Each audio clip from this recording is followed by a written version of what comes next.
C'est d'abord un regret. Nous voulons voir que les choses évoluent et pour les opérateurs économiques. Vous savez, les 72 heures là ont bouleversé beaucoup des opérateurs économiques. Puisque le mouvement là, import et export, beaucoup plus des opérateurs économiques en bénéficient. Et pour nous, c'est vraiment un regret.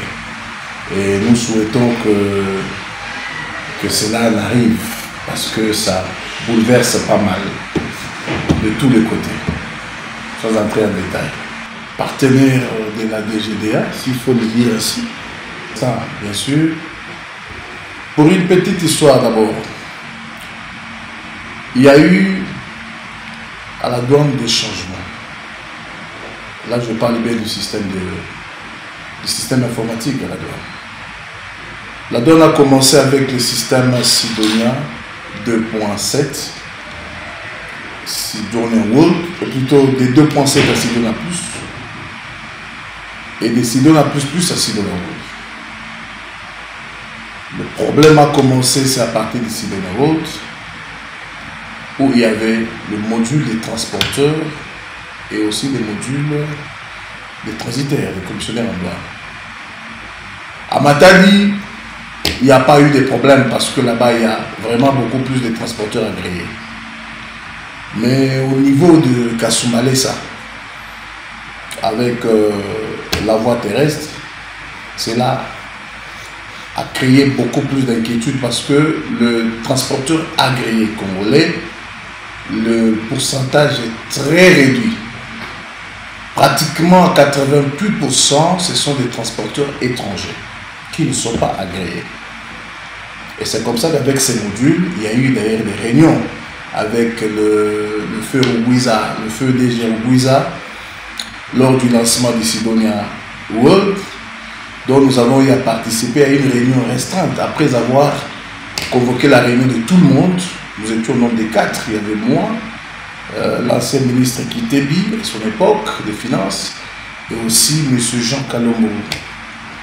Nous avons donné des pistes de solutions par rapport à ça, et nous avons vraiment eu de très bons résultats.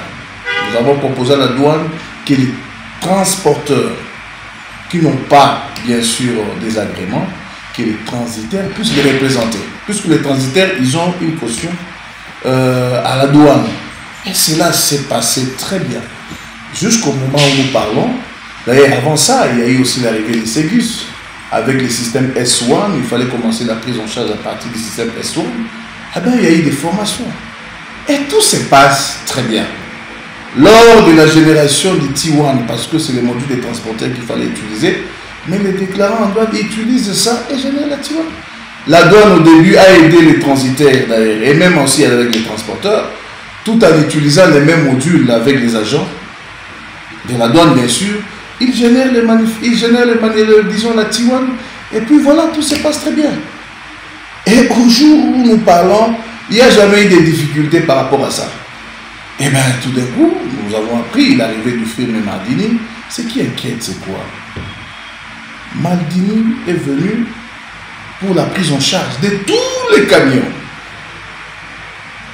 Ce qui n'est pas mal, mais quelque part, ça doit tiquer. Vous savez, vous devez être transporteur pour bénéficier de ce module et avec vos propres camions. C'est ce qui se fait à Matadi.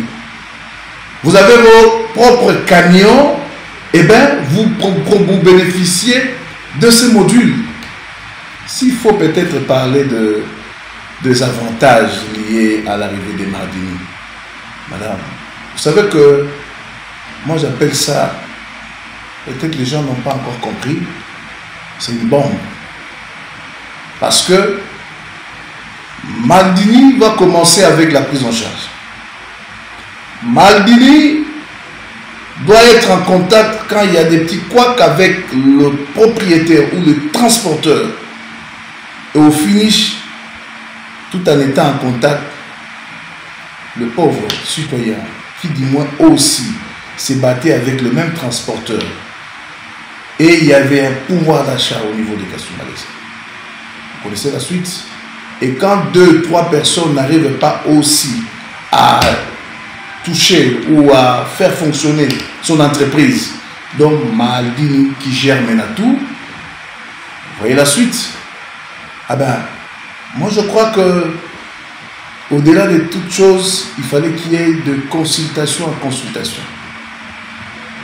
De consultation en consultation. Parce que le représentant des transporteurs à RTDC, c'est une association qui date de longtemps. De très longtemps. Et le membre de ces associations font développer la ville de Kasumbalé, c'est ce que vous voyez là. Et il y a des initiatives dont les enfants de la ville font face à beaucoup plus de choses et puis développent la ville. Et si c'est,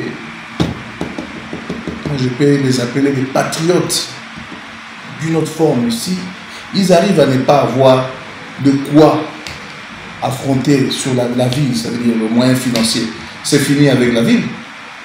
Donc c'est un poignet de gens qui vont bénéficier de tout ce que tout un monde où la population étant transporteur bénéficie, mais au profit d'un poignet de... Ça devient compliqué. Mais si cela se définissait autrement, ah ben là on peut comprendre, mais pour l'instant nous connaissons comment ça fonctionne. Ça commence d'un point et après ça finit toujours mal. Plus de solutions pour résoudre à tout ça, mais il y a une association de transporteurs. Il y a des compagnies là-dedans. Bénéficier de la formation à la place des transitaires, ça sera d'ailleurs une bonne chose, à la place des transitaires, de générer peut-être plutôt de la prise en charge. S'ils sont formés, donc ils vont faire le travail comme il se doit. Il n'y a même pas cherché midi à 14h, c'est une formation qui prend 48 heures. Et quand ils sont formés, ils vont le faire calmement. Il n'y a même pas cherché midi à 14h. Et à ce moment-là, on aura toujours à évoluer dans les bons et aussi à faire développer la vie de Kasumbalé. Il n'y a pas de magie. S'ils ont une formation, ils vont le faire.